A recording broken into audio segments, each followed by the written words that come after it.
The buzz in Willow Creek was palpable. Rumors of a massive investment, of a powerful, mysterious new player in town, spread like wildfire. The Grand Willow Hotel, usually quiet, was suddenly bustling with activity. Invitations, embossed with the Vance Global logo, appeared in the hands of local dignitaries and business owners. David and Sarah, true to Alexander's prediction, were seen preening, their smugness reaching new heights as they believed they were about to secure another lucrative deal. They were completely unaware of the intricate web of deception being woven around them. The silk of her wedding dress, cool and luxurious against her skin, felt like a second skin. Tomorrow, Amelia Vance would walk down the aisle, her heart brimming with a joy so profound it felt almost tangible. David Thorne, her fiancé of 2 years, the man she had loved since their university days, was waiting for her. He was charming, ambitious, and seemingly devoted. Their love story, a quiet romance nurtured amidst the bustling city and the demanding world of business, was about to culminate in the grandest celebration her family's modest fortune could afford. The day of the meeting arrived. Amelia, dressed in a simple but elegant dress Alexander had subtly arranged for her, felt a tremor of fear. She was about to face her betrayers, not as a broken victim, but as the wife of the man who held their fate in his hands. Alexander, resplendent in a dark, perfectly tailored suit, looked every inch the powerful CEO. His presence commanded attention, his eyes radiating an almost palpable authority. Amelia's family business, Vance Textiles, was a legacy, a tapestry woven with generations of hard work and dedication. It wasn't a sprawling empire, but it was theirs, a source of quiet pride and stability. Lately, however, the threads had begun to fray. A series of unfortunate market shifts, coupled with some ill-advised investments by her late father, had left Vance Textiles teetering on the brink. David, with his sharp mind and reassuring presence, had stepped in, offering his financial expertise and unwavering support. He had been her rock, her confidant, her savior in a storm that threatened to engulf everything she held dear. He had promised to help her navigate the treacherous waters, to restore Vance Textiles to its former glory. And Amelia, blinded by love and desperate for a lifeline, had trusted him implicitly. As they walked into the Grand Willow Hotel, the lobby fell silent.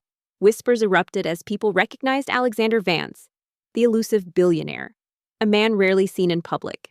David and Sarah, who were already there, their faces a mask of arrogant anticipation, suddenly stiffened. Their eyes widened in disbelief as they saw Amelia, poised and elegant, walking beside Alexander, his hand resting protectively on her lower back.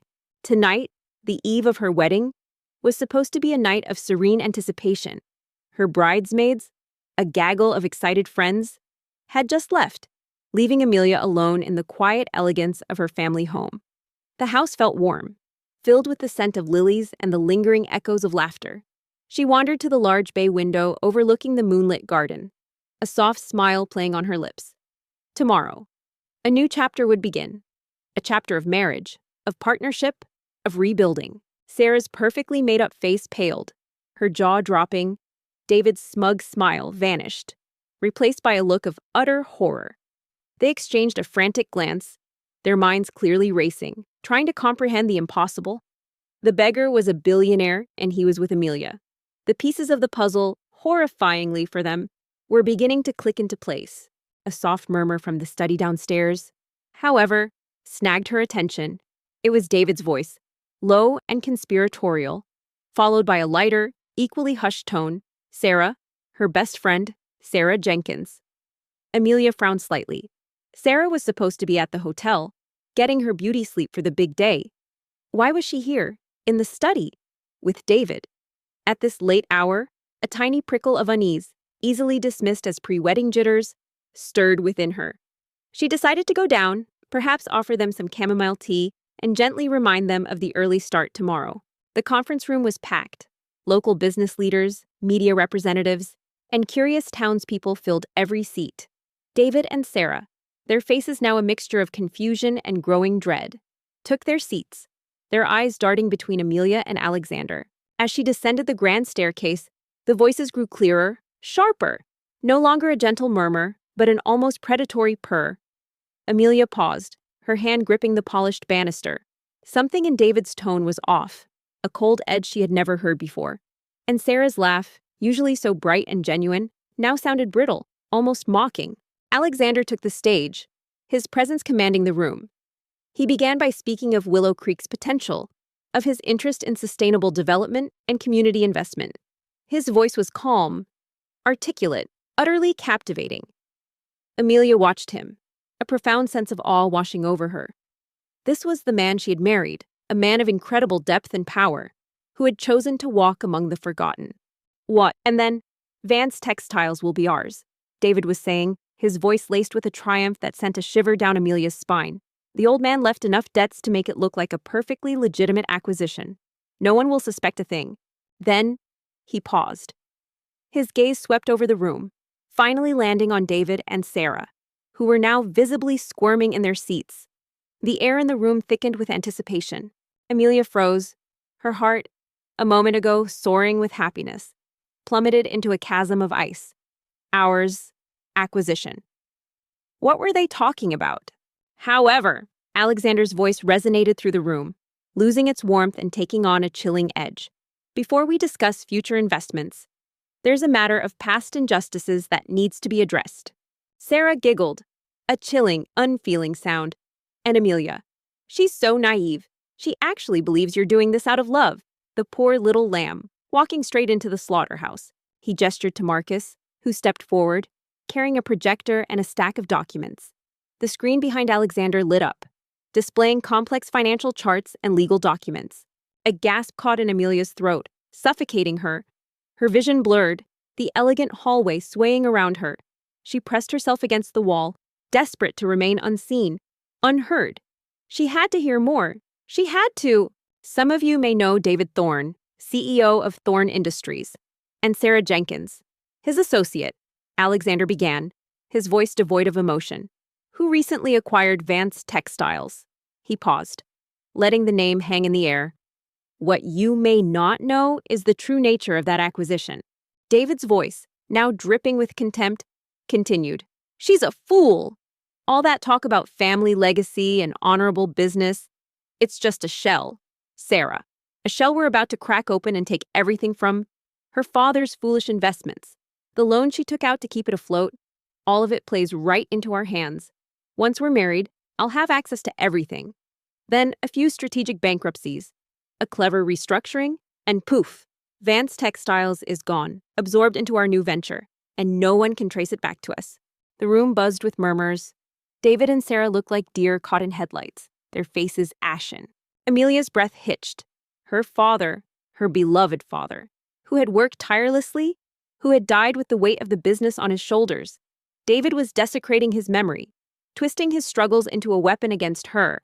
My wife, Amelia Vance, now Amelia Alexander, was the rightful heir to Vance Textiles. Alexander continued, his voice rising, filling the room with his authority. She was systematically defrauded, betrayed by those she trusted most, and left penniless. While her family's legacy was stolen through a meticulously planned corporate fraud, and the wedding Sarah purred, a hint of jealousy in her voice, despite their shared villainy. Such a grand affair for a woman you despise. He then proceeded to lay out the evidence, meticulously, devastatingly. Marcus clicked through slides, revealing bank statements, forged documents, shell corporations, and damning email exchanges between David and Sarah, detailing their scheme to bankrupt Vance Textiles and acquire its assets for a fraction of its true worth. The sheer audacity and cold calculation of their betrayal were laid bare for all to see. David chuckled, a low, cruel sound that Amelia would forever associate with betrayal. A necessary evil, my dear, the perfect smokescreen. Who would suspect a loving husband of stripping his wife's family dry? Besides, his voice dropped, laced with a sickening intimacy. It's a small price to pay for what we'll gain. And soon, we won't have to pretend anymore. Once the papers are signed, she'll be out, penniless and alone. The room erupted in gasps and angry whispers. David and Sarah, exposed, looked utterly defeated. Their carefully constructed world of lies was crumbling around them, brick by agonizing brick. Amelia watched, a quiet satisfaction blossoming in her chest. This wasn't just revenge, it was justice. And it was only just beginning. The words struck Amelia like physical blows, each syllable a shard of ice piercing her heart. Penniless. Alone. The world tilted. David, the man she was to marry tomorrow, the man who had held her hand through her father's funeral, who had promised to rebuild her life, was a monster. And Sarah, her best friend, her confidant, the sister she never had, was his accomplice, reveling in her pain. The conference room at the Grand Willow Hotel was a crucible of raw emotion. Alexander's methodical, devastating presentation had stripped David and Sarah bare, exposing their calculated fraud to a room full of influential figures and eager media. The murmurs had escalated into angry whispers, then outright condemnation. David and Sarah, once so smug, now sat frozen, their faces a mask of utter disbelief and dawning terror. Their carefully constructed world was not just crumbling, it was imploding. A wave of nausea washed over Amelia. Her legs felt like jelly, threatening to give way. She stumbled backward, her hand flying to her mouth to stifle a sob. The sheer magnitude of the deceit, the cold, calculated cruelty, was unfathomable. It wasn't just a betrayal of love, it was a calculated destruction of her entire existence. Her family's legacy, her future. Amelia watched them, a complex mix of emotions swirling within her. The initial satisfaction of seeing their downfall was potent, a bitter triumph after months of silent suffering. But beneath that, a deeper, more profound feeling began to surface, a quiet strength, a sense of dignity reclaimed. This wasn't just about revenge, it was about justice, and it was about her own voice, finally being heard. She remembered David's comforting words after her father's death, his arm around her as she wept, his promises to always protect her. Lies. All lies. Every tender touch, every reassuring glance, every whispered endearment. A performance, a meticulously crafted facade designed to lull her into a false sense of security, to make her vulnerable enough to be devoured. Alexander stepped away from the projector, his gaze still fixed on the two betrayers. "The evidence is irrefutable," he stated, his voice ringing with authority. David Thorne and Sarah Jenkins conspired to defraud Amelia Vance, systematically bankrupting her family's textile business, Vance Textiles, and acquiring its assets through illicit means. This was not a legitimate business acquisition, it was a calculated act of corporate theft, fueled by greed and personal malice. And Sarah, who had shared her secrets, her dreams, her fears, Sarah, who had helped her pick out her wedding dress, who had laughed with her over silly bridesmaid stories, Sarah, who had known about Vance Textiles' struggles and had offered her sympathy and support. It was a betrayal so profound, so utterly heinous, that it ripped through the very fabric of Amelia's understanding of friendship and loyalty. It was like finding out your shadow was actually a demon, and it was holding a knife. David Thorne, finally regaining some semblance of composure, albeit a desperate one, lurched to his feet. His face was blotchy, his eyes wild. "This is outrageous. A fabrication. He's lying. This woman," he gestured wildly at Amelia. "She's just a disgruntled ex-fiancé trying to get revenge. She knows nothing about business." A searing pain ignited in her chest, a burning inferno of rage and despair. How could she have been so blind? So foolish, she had laid bare her vulnerabilities, entrusted her heart and her family's future to these two venomous snakes. The humiliation was almost as unbearable as the heartbreak. They had seen her as a mark, a pawn in their twisted game of greed. Sarah, equally panicked, jumped up beside him. "It's true, she's unstable. She ran away from her own problems. She's making all of this up to ruin us." Her voice was shrill, cracking under the pressure. She couldn't stay.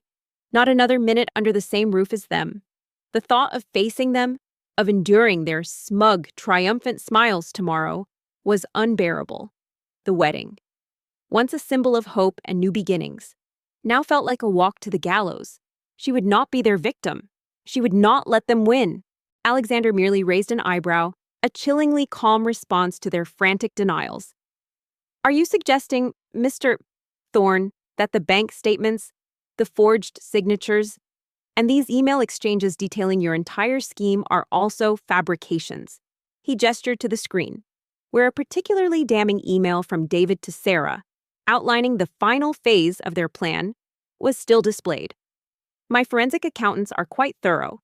And the authorities, I assure you, will find their work equally compelling. With trembling hands, Amelia retreated silently to her room. Her mind raced, a whirlwind of fragmented thoughts and raw emotions. She had to disappear. She had to escape this nightmare before it consumed her entirely. She couldn't fight them now. She was too broken, too vulnerable. But she wouldn't let them have the satisfaction of seeing her shattered. The mention of authorities sent a fresh wave of panic through David and Sarah. They exchanged another desperate look, their bravado rapidly dissolving into fear. She grabbed a small, sturdy travel bag, the one she used for weekend trips. She threw in a few essentials, a change of clothes, her passport, a small pouch of emergency cash she had saved, the few pieces of jewelry her mother had left her. Her wedding dress lay draped over a chair, a pristine white mockery of her shattered dreams. She couldn't bear to look at it. Then, Alexander turned to Amelia, a subtle, almost imperceptible nod of encouragement. "Amelia," he said, his voice gentle but firm, "would you like to address your former fiancé and best friend?" A single, desperate thought solidified in her mind. Get out, get far away, start over, anywhere but here. She scribbled a hasty note on a piece of paper, her hand shaking so violently the words were barely legible. Amelia took a deep breath. Her heart still pounded, but it was no longer with fear. It was with a fierce, unwavering resolve. She walked forward, stepping into the spotlight beside Alexander, facing David and Sarah directly. Their eyes, once filled with contempt, now held a terrified desperation. "David, Sarah." "David," Amelia began, her voice clear and steady, surprising even herself. "For years, I loved you. I trusted you with my heart, my future, and my family's legacy. You promised to protect me, to help me rebuild. Instead, you systematically dismantled everything I held dear, with the help of the woman I called my best friend." Her gaze shifted to Sarah, her eyes filled with a profound sorrow, not just anger. "Sarah, you were like a sister to me. You sat beside me, offering false comfort, while you plotted my ruin. How could you? I know everything. Don't bother looking for me. You won't find me. Enjoy your ill-gotten gains. They won't bring you happiness." Sarah flinched, her eyes darting away. David scoffed, trying to regain some control. "You were weak. Amelia, you couldn't handle the business. We just took what you couldn't manage." "Amelia." Amelia's eyes flashed. "Weak," she retorted, her voice rising, filling the room with her indignation. "I was trusting. I was loyal. Qualities you clearly know nothing about. My father built Vance Textiles with integrity and hard work. You, David, you built your empire on deceit and betrayal. You didn't manage anything. You stole it. You exploited my grief, my vulnerability, and my love. It was short, sharp, and laced with a bitterness she hadn't known she possessed. She left it on her pillow, a final, defiant act. Then, with a last, lingering look at the home that had once represented safety and love, she slipped out of her room, down the back stairs, and out into the cool, pre-dawn air. The garden, once a place of comfort, now felt like a suffocating trap. She didn't look back. She just ran until her lungs burned, ran until the city lights faded behind her, ran until she found herself at the deserted train station. The first hint of dawn painting the sky a bruised purple. She bought the first ticket to anywhere. Her destination, a nameless town far from her ruined life. A place where no one knew Amelia Vance, the woman who had everything, and then lost it all. The train whistle shrieked, a mournful cry that echoed the desolation in her soul, as she stepped into the unknown, leaving behind a life that had been meticulously, cruelly, dismantled. She paused, letting her words sink in. The room was utterly silent, captivated by her raw honesty and newfound strength. "You thought you could leave me penniless and alone, disappearing into the shadows? You thought I would break, but you were wrong." She gestured to Alexander, her hand resting briefly on his arm, a gesture of profound connection. "I found strength in unexpected places. I found dignity in humility. And I found a true partner, someone who saw me for who I truly am, not for what I had." The train carriage was a blur of anonymous faces and fleeting landscapes, each passing moment a further distance from the wreckage of Amelia's life. She sat huddled by the window, the cool glass a stark contrast to the burning inferno of betrayal within her. The city lights, once a comforting glow, had receded into a distant, mocking shimmer. Her heart felt like a hollowed-out shell, echoing with the cruel laughter of David and Sarah. Every breath was a struggle against the suffocating weight of humiliation and despair. Her gaze swept over the stunned faces of David and Sarah, then to the media, their cameras flashing. What you did was not just illegal, it was morally reprehensible. You betrayed trust, you destroyed a legacy, and you attempted to crush a person's spirit. But you failed. She had left everything behind: her home, her family's legacy, her entire future, all meticulously planned and then brutally stolen. The note on her pillow was a desperate act of defiance, a final, futile attempt to reclaim some semblance of control. But as the train rattled onward, the defiance gave way to a chilling realization she was truly alone. No family left, no true friends, no fortune. Just a small bag of essentials and a passport that now felt like a relic from a life that no longer existed. David, his face contorted with rage and fear, lunged forward. But Marcus, Alexander's aide, was instantly there, blocking him. "You'll regret this, Amelia." David snarled, his voice hoarse. "You'll regret everything." The journey was long and arduous, a physical manifestation of her emotional turmoil. She barely slept, haunted by replays of David's cold voice, Sarah's brittle laugh. Each time the train slowed or stopped, a fresh wave of panic would wash over her. What if they came looking? What if they found her? The thought of facing them, of being dragged back into their web of deceit, was more terrifying than any unknown future. Her once vibrant spirit was now a fragile, trembling flame, threatening to extinguish with every gust of memory.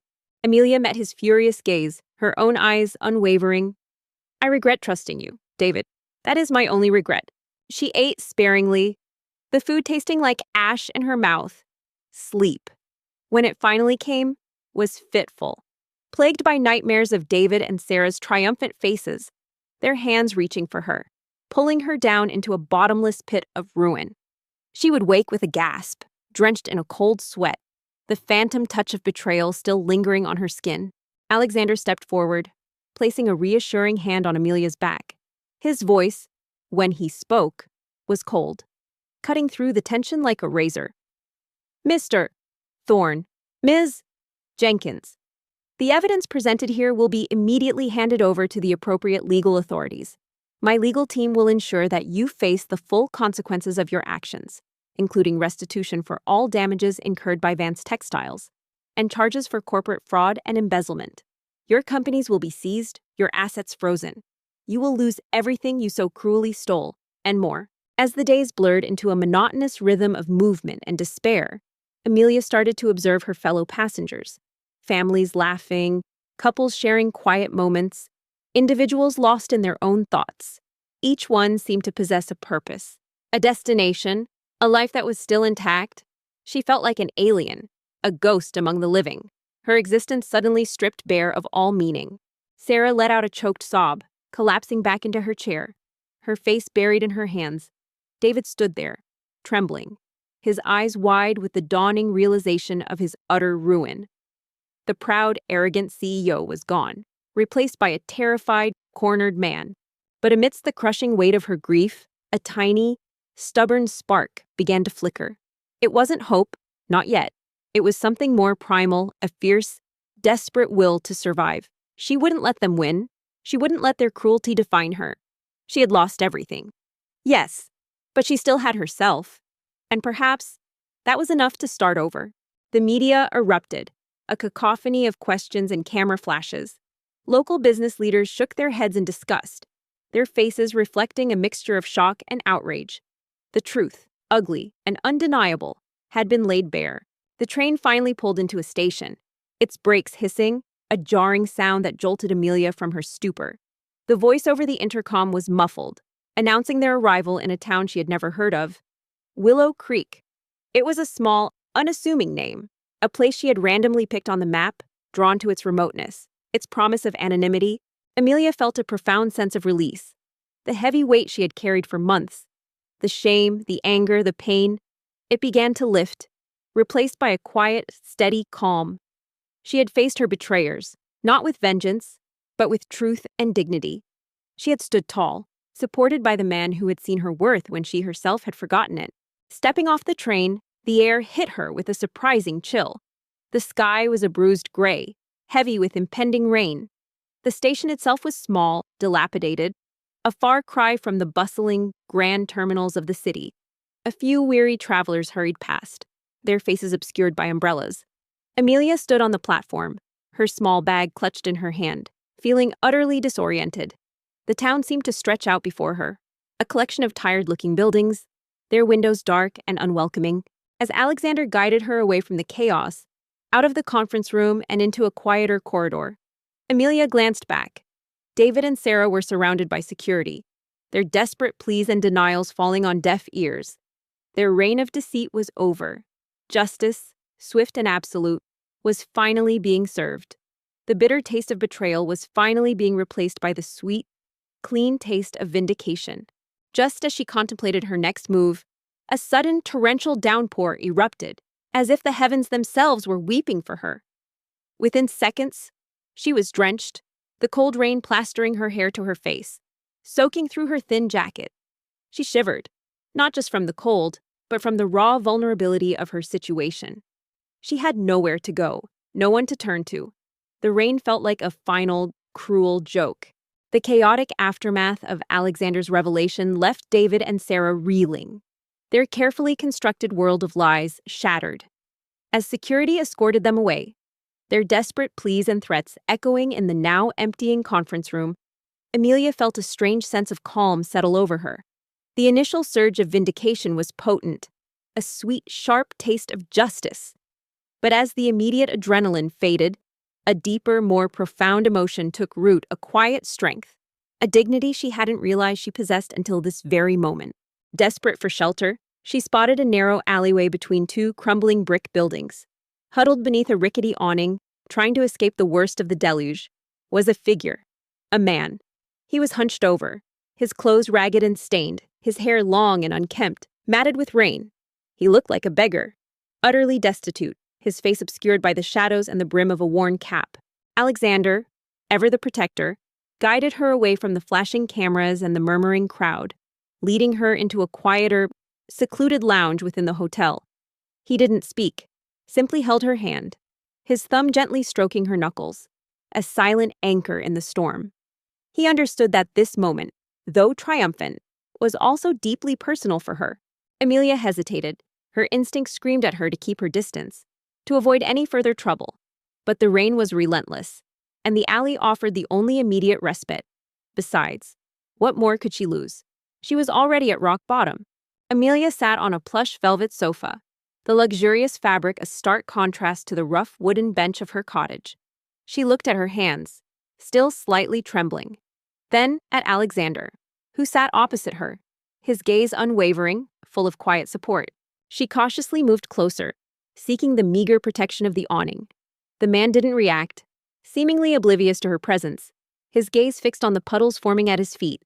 As she settled herself a few feet away, a flash of lightning illuminated his face for a fleeting moment. "It's over," she whispered, the words feeling heavy yet liberating. "They're finished." And in that brief, electrifying instant, Amelia saw something that stopped her cold, despite the grime and the disheveled appearance. His eyes, deep-set and shadowed, held an unusual intensity, a quiet dignity that belied his outward state. They weren't the vacant, desperate eyes of a typical beggar. There was a depth there, a hint of intelligence, even a flicker of kindness that, despite her shattered trust in humanity, resonated with something deep within her. It was a fleeting glimpse, gone as quickly as it appeared, swallowed by the returning shadows and the drumming rain. Alexander nodded. "They will face the full force of the law. Amelia, my team will ensure it. They won't be able to escape the consequences this time." He seemed to sense her gaze, though he didn't turn his head. A low, rumbling cough escaped his lips, and he shivered, pulling his threadbare coat tighter around him. Amelia felt a pang of something akin to empathy, a surprising emotion given her own profound suffering. Here was another soul, seemingly as lost and broken as she was, weathering the same storm. A wave of conflicting emotions washed over Amelia. Vengeance, raw and primal, still clawed at the edges of her heart. She imagined David and Sarah losing everything, just as she had? She imagined them facing the same humiliation, the same despair. It was a tempting thought, a dark satisfaction. The silence between them was thick, broken only by the relentless drumming of the rain. Amelia found herself strangely comforted by his presence, by the shared misery. He wasn't judging her, wasn't pitying her, wasn't trying to exploit her. He was just there, a silent, unassuming companion in her desperate escape. As the rain continued to fall, washing away the grime of the city and the tears on her face, Amelia knew, with a strange certainty, that her journey had just truly begun. And this unexpected encounter, with a man who seemed to have nothing, felt like the first, tentative step towards something entirely new. But then, she remembered the quiet strength she had cultivated in Willow Creek, the resilience she had found in humility, the unexpected peace she had discovered in a life stripped bare of superficiality. She remembered Alexander, the beggar who had shown her true kindness, who had seen her worth when she was at her lowest. He hadn't sought revenge. He had sought justice. The rain continued its relentless drumming, a cold, insistent rhythm against the flimsy awning. Amelia shivered, pulling her thin jacket tighter around her.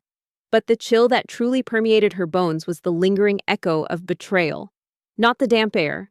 Beside her, the man, Alexander, remained still, a silent, shrouded figure. The brief flash of lightning had revealed eyes that held an unusual depth, a quiet dignity that seemed utterly out of place with his ragged appearance. It was a fleeting impression, yet it had lodged itself in Amelia's mind, a tiny anomaly in the chaos of her world.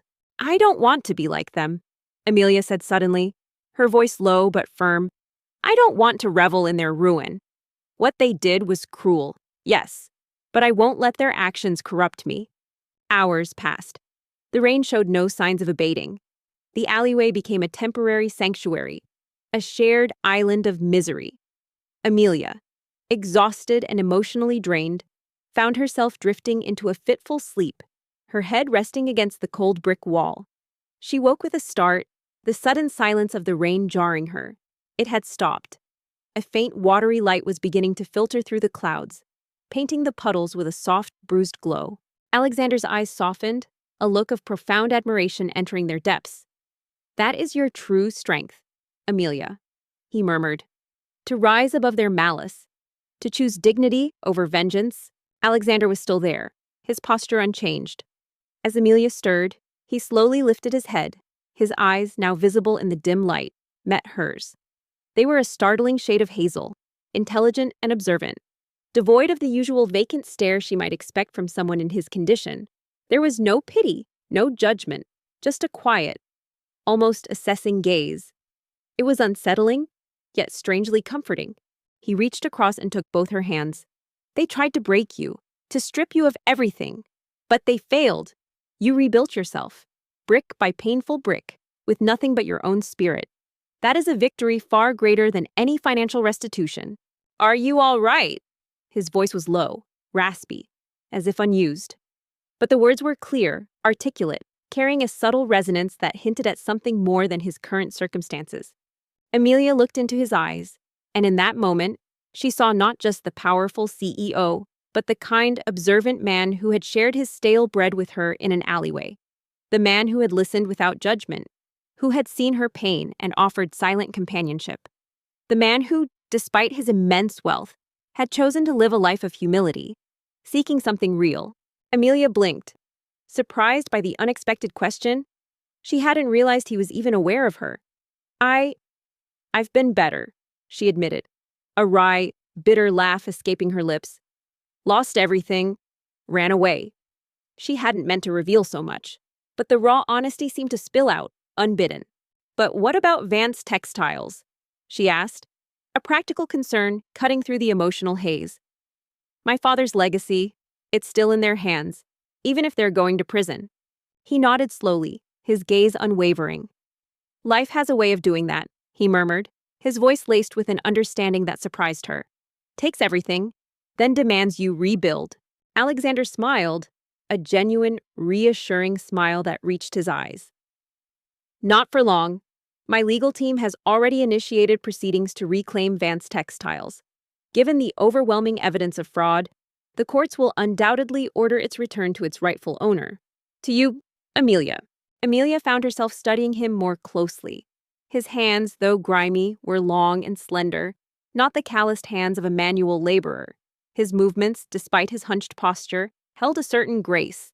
And his eyes? Those eyes held a story, a depth that hinted at a past far more complex than that of a simple beggar. She felt an inexplicable pull, a strange sense of familiarity with this stranger, who seemed to mirror her own profound loss. A gasp escaped her lips. The thought of regaining her family's business, of restoring her father's legacy, was almost overwhelming. It wasn't about the money. Not anymore. It was about honor, about redemption, about setting things right. "What about you?" Amelia asked, her voice softer than she intended. "What's your story?" "And what will you do with it?" Alexander asked, his gaze probing, testing. "Will you rebuild it or sell it off and move on?" Alexander gave a slight, almost imperceptible shrug. "Long and winding, lost my way. You could say, found myself here." He didn't elaborate, and Amelia didn't press. There was a quiet dignity in his reticence, a refusal to elaborate on his misfortunes that Amelia, in her own vulnerability, respected. Amelia paused, considering. The old Amelia, the one blinded by ambition and superficiality, might have sold it for a quick profit. But the new Amelia, forged in the fires of betrayal and tempered by humility, had a different vision. They sat in silence for a while longer, the world slowly waking around them. The air was fresh, washed clean by the rain. Amelia's stomach rumbled, a stark reminder of her physical needs. She reached into her bag, pulling out a half-eaten energy bar. She hesitated for a moment. Then, on an impulse she couldn't explain, she broke it in half and offered a piece to Alexander. "I will rebuild it," she declared, her voice filled with a newfound purpose. "Not for wealth, but for integrity, for the values my father believed in. I will make it a company that prioritizes its employees, its community, and ethical practices. I will turn it into something they could never have understood, something truly valuable." He looked at the bar, then at her, a flicker of something unreadable in his eyes. "Thank you," he said, his voice a little stronger this time. He took the piece, his fingers brushing hers. The touch was brief, but Amelia felt a strange warmth, a spark of connection in the desolate landscape of her emotions. Alexander's smile widened, a silent affirmation of her resolve. He squeezed her hands. "I knew you would," he said, his voice laced with pride. "That's the Amelia I married." Over the next few days, Amelia found herself drawn back to the alleyway. She had no other place to go, no money for lodging, and the anonymity of the small town felt like a fragile shield. She spent her days wandering the quiet streets, observing the mundane rhythm of Willow Creek, a stark contrast to the relentless pace of the city she had fled. She saw the small general store, the dusty library, the quiet diner. It was a town that time seemed to have forgotten, a perfect hiding place. Just then, Marcus, Alexander's aide, appeared at the lounge door. "Sir, the authorities are here.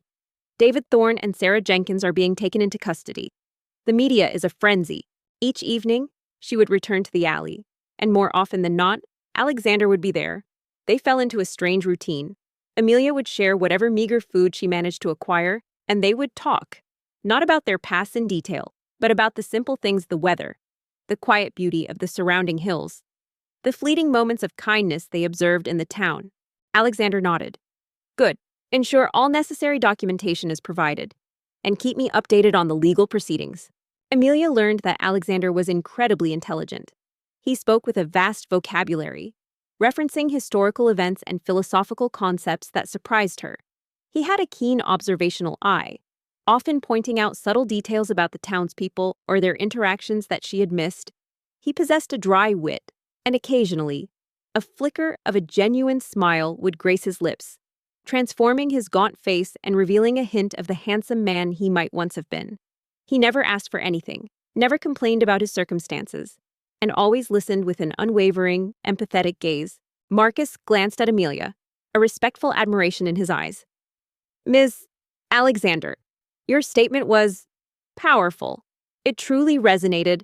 She, in turn, found herself opening up, cautiously at first, then with increasing ease. She told him about her family's business, about her father's struggles, about the dream she had for Vance Textiles. She spoke of the city, the fast pace, the relentless competition. She carefully omitted the most painful details of David and Sarah's betrayal, unable to voice the depths of that wound, but she conveyed the sense of utter ruin and the desperate need for escape. Alexander listened patiently, his silence a comforting presence, his eyes reflecting a profound understanding that transcended their disparate circumstances. Amelia felt a warmth spread through her. She hadn't sought to impress, only to speak her truth, but to know that her words had made an impact, that her dignity had shone through the pain, was a profound comfort. One afternoon, as they sat sharing a stale loaf of bread, Amelia found herself laughing for the first time in days. Alexander had made a witty remark about a particularly pompous local official, and the sound of her own laughter, light and unburdened, felt foreign yet liberating. It was then that she truly saw him, not just as a beggar, but as a person of remarkable resilience and quiet strength. He had nothing, yet he possessed a dignity and an inner peace that she, with all her former wealth, had never truly known. As Alexander stood, ready to face the next steps, he turned to Amelia. "Are you ready to go home?" Amelia, a thought wild and improbable, began to form in her mind. She needed stability. She needed a new identity, a way to disappear completely from the life David and Sarah had stolen. And Alexander, with his quiet strength and unusual intelligence, seemed like a strange, unlikely anchor in her storm. He was kind. He was observant. And he clearly understood the concept of profound loss, even if he didn't share the details of his own. He was a blank slate, a man with no connections, just like her. Home! The word resonated differently now. It wasn't just the humble cottage in Willow Creek, though that too had become a sanctuary. It was wherever she was with Alexander, wherever she could be herself, free from the shadows of the past. The idea was audacious, perhaps even insane, but in her current state of desperation, it felt like the only logical path forward, a marriage of convenience. It would give her a new name, a new legal identity, a way to truly sever ties with her past. And perhaps, just perhaps, it would offer a strange, unconventional form of companionship in a world where she felt utterly alone. She looked at Alexander, huddled beside her, his gaze fixed on the distant horizon, and a flicker of resolve ignited within her. She was at rock bottom. What did she have to lose? She stood, her posture straight, her head held high. The fear was gone, replaced by a quiet confidence. The pain of betrayal had not broken her. It had forged her into something stronger, more resilient. She had lost everything, only to gain something far more valuable herself, and a partner who saw her true worth. The audacious thought, born of desperation and a strange, burgeoning respect, solidified in Amelia's mind. A marriage of convenience. It was a radical idea, a stark departure from the romantic dreams she had once harbored. But her world had been irrevocably shattered. Romance, for now, felt like a luxury she could no longer afford. What she needed was a new name, a new legal identity, a shield against the past that threatened to consume her. And Alexander, the quiet, intelligent beggar who had become her unexpected confidant, seemed like the only viable path to that anonymity. "Yes," Amelia said, her voice clear and unwavering. "I'm ready to go home." She found him in their usual spot in the alleyway, sketching intricate patterns in the dust with a twig. His brow was furrowed in concentration, a stark contrast to his disheveled appearance. He looked up as she approached, his hazel eyes, always so observant, meeting hers.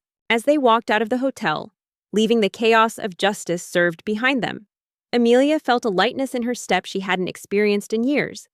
The future was still uncertain, but she faced it with a new sense of purpose, a new partner by her side, and a heart slowly, tentatively, opening to the possibility of a love born not of convenience, but of genuine connection and shared resilience.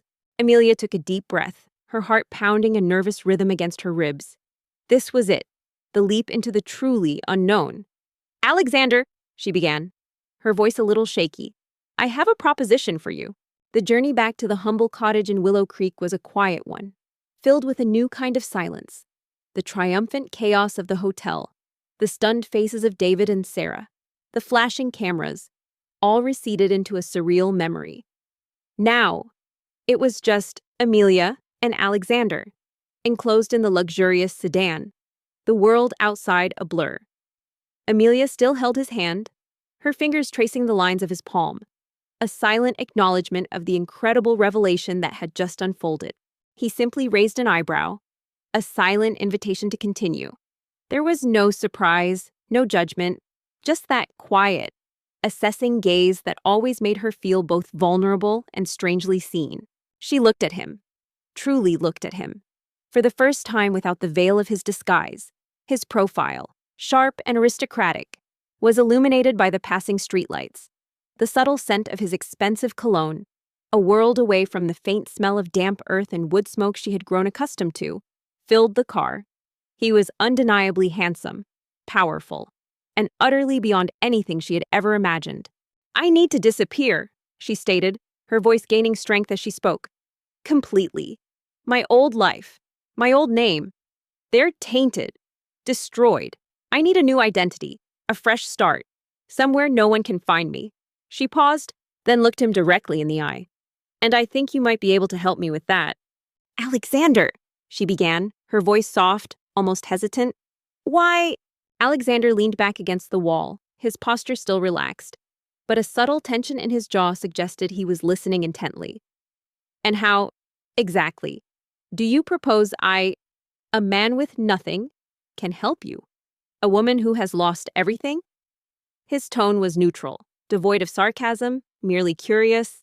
He turned to her, his hazel eyes, no longer shadowed by the beggar's humility, meeting hers with an intense, unwavering gaze. "I told you, Amelia. I was disillusioned. I had everything. But I felt empty. I wanted to find something real, something untainted by wealth or status. I wanted to see if I could truly connect with someone, not as Alexander Vance, CEO, but as just Alexander." "A marriage of convenience?" Amelia blurted out, the words tumbling out before she could second-guess herself. "We both need a clean slate. You don't seem to have any ties here, or anywhere, for that matter. And I need a new name, a legal connection to someone who won't be easily traced back to my past. We could get married, quietly, no fanfare. Just a legal document." He paused, a faint, rueful smile touching his lips. "It sounds cliché, I know, the billionaire seeking authenticity, but it was my truth. I shed my identity, my comforts, and went out into the world, seeking a different kind of life. I wanted to understand what it meant to struggle, to rely on kindness, to build from nothing." She watched his face for a reaction, bracing herself for ridicule, for a scoff, for anything that would shatter this desperate plan. But Alexander's expression remained unreadable. He simply continued to look at her, his gaze thoughtful, almost analytical. "And then you found me," Amelia finished, a wry smile of her own. "A woman who had lost everything, looking for a new name." "And what would I gain from this arrangement?" he asked, his voice still low, but with a hint of something deeper, something she couldn't quite decipher. "Beyond a new name, which I have no particular need for. And a pure heart," Alexander added, his voice earnest.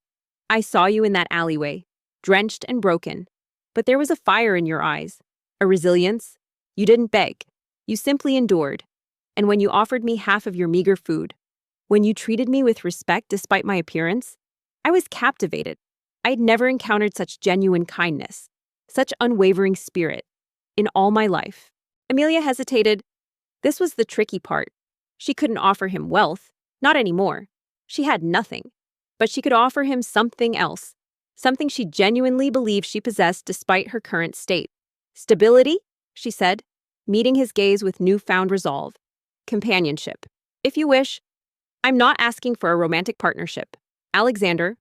I'm asking for a mutual agreement, a shared path. For a while, at least. I'm resourceful. I'm hardworking. I can contribute. We can build a life, a simple one, here in Willow Creek, far from everything that hurt us both." He squeezed her hand.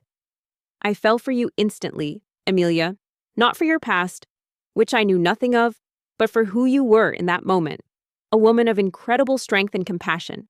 I knew then that I couldn't simply walk away.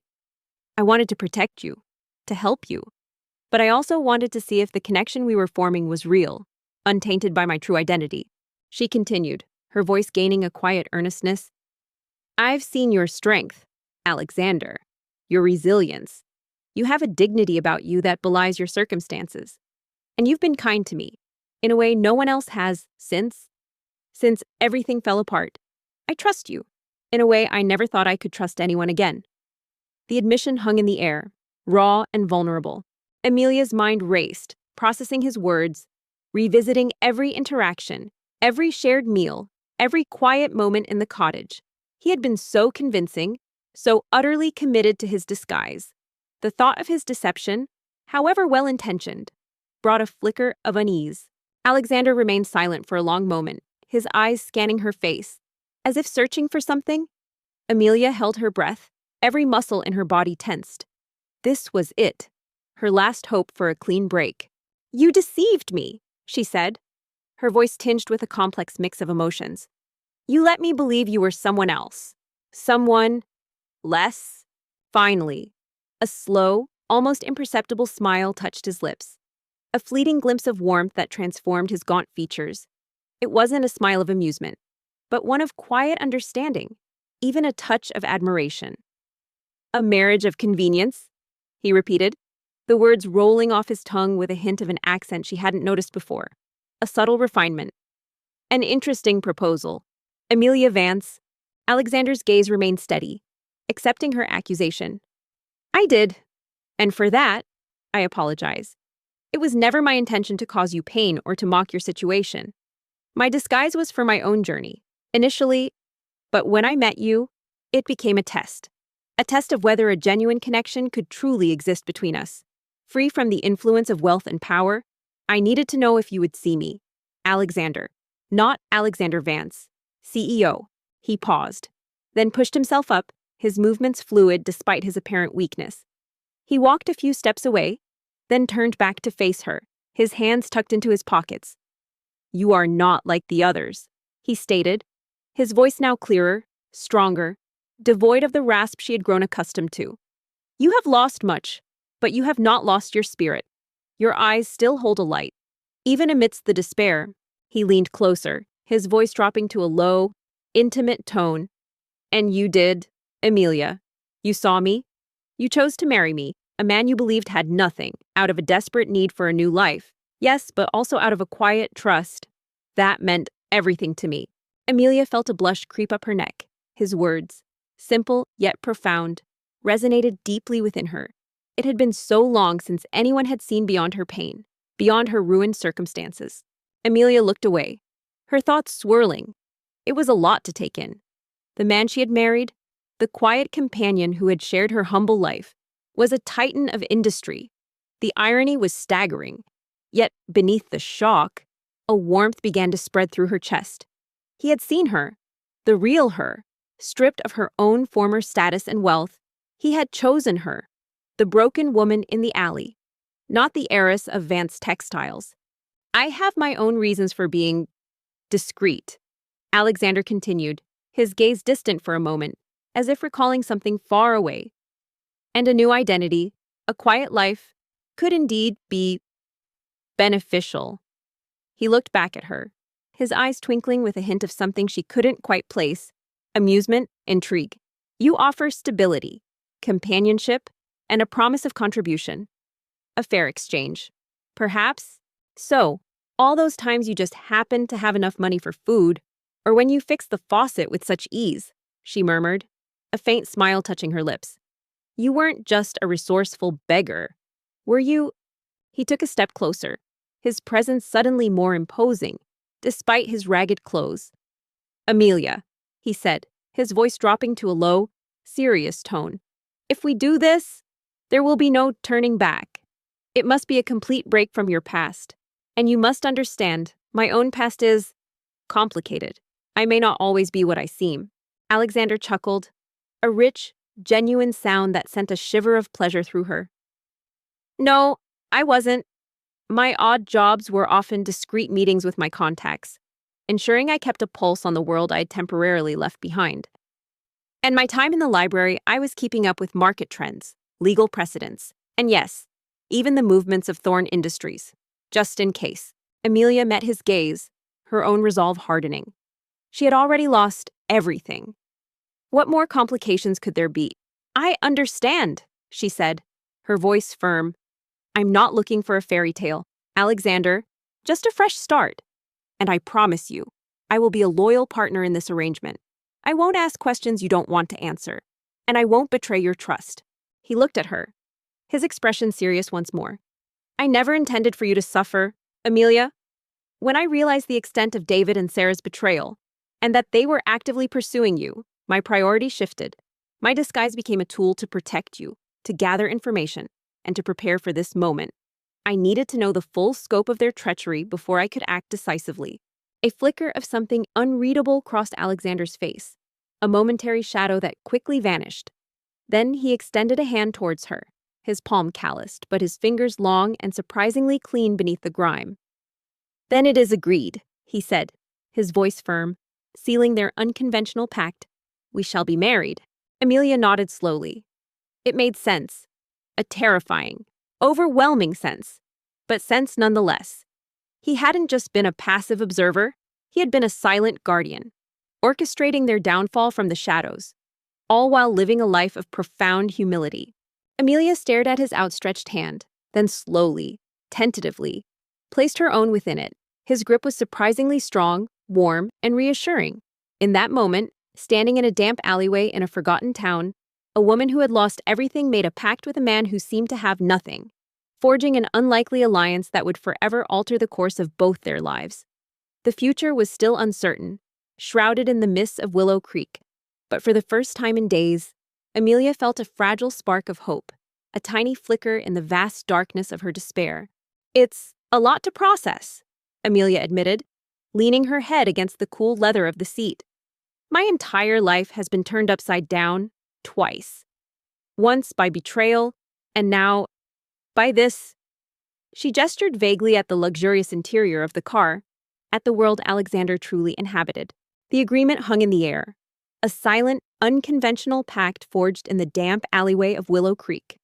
Amelia's hand, still warm from Alexander's surprisingly firm grip, trembled slightly.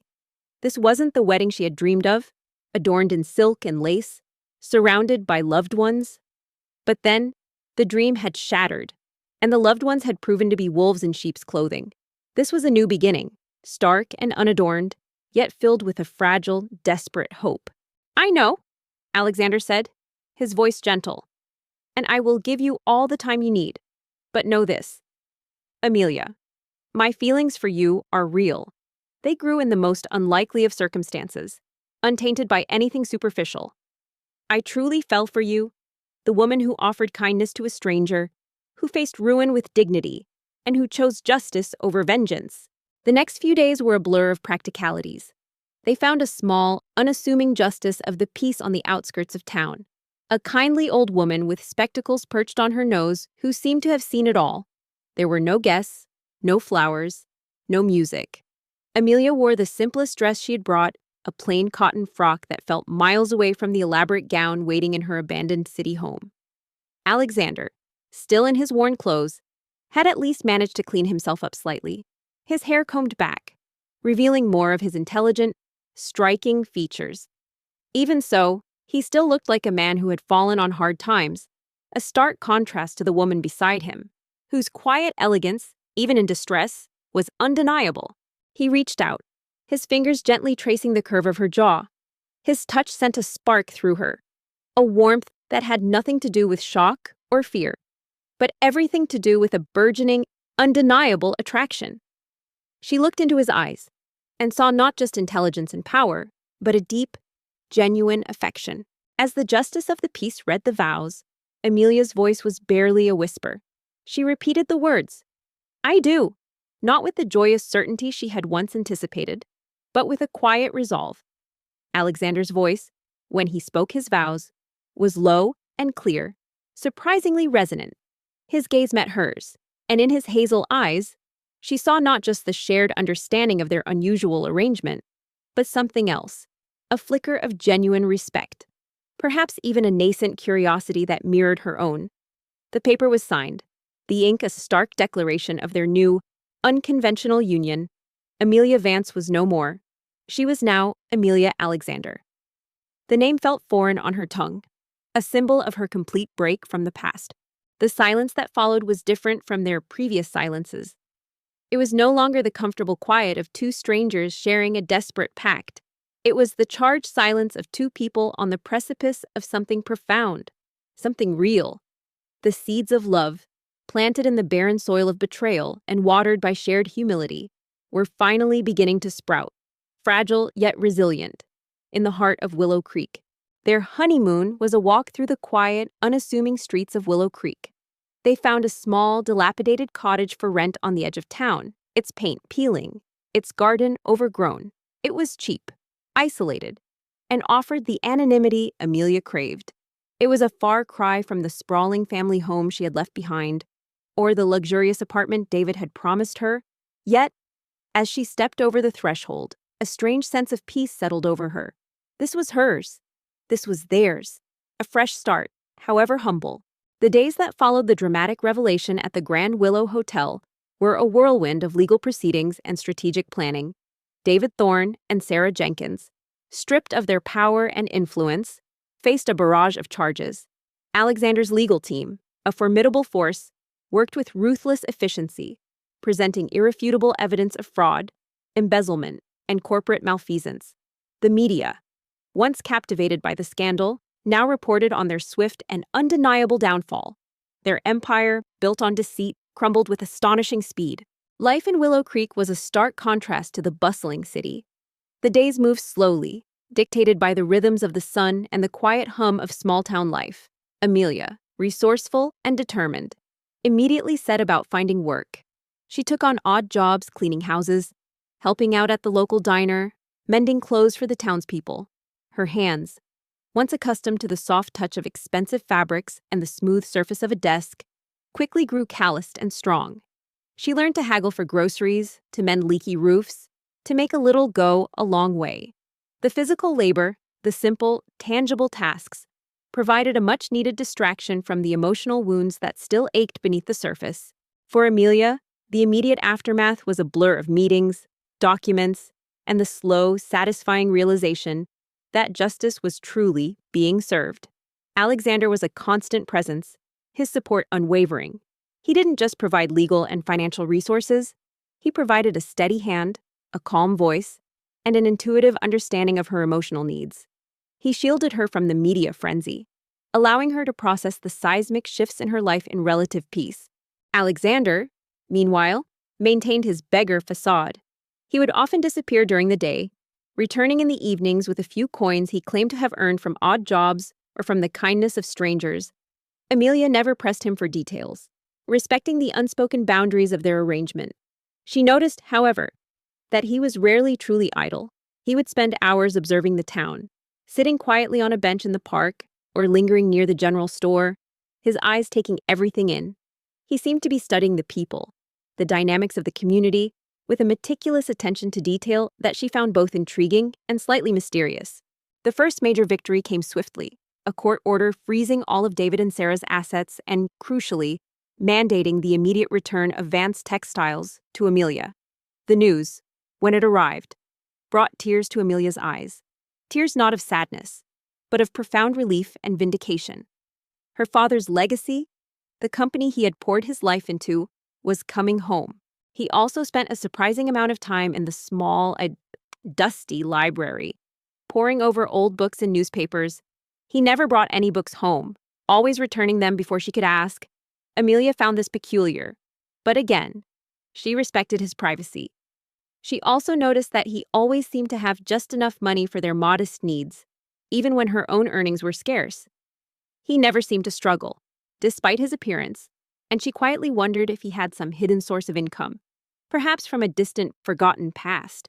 "It's yours, Amelia," Alexander said, handing her the official document, his eyes shining with pride. "Your family's legacy, restored." Their domestic life was simple, almost monastic. They shared meals, often consisting of Amelia's surprisingly good, if basic, cooking. They spoke little about their personal histories, maintaining the respectful distance of their agreement. Yet, a quiet companionship began to blossom between them. Amelia found herself confiding in him about her day, the small triumphs and frustrations of her new life. Alexander would listen, his gaze unwavering, offering quiet, insightful comments that often surprised her with their depth and wisdom. Amelia traced the words on the page, a wave of emotion washing over her. "Thank you, Alexander," she whispered, her voice thick. "I don't know how I can ever repay you." Amelia began to notice the subtle shifts in Alexander's demeanor. When they were alone, away from the prying eyes of the town, the slight stoop in his shoulders would ease, his ragged clothes seeming less a disguise and more a costume. His voice would lose its rasp, becoming richer, more articulate.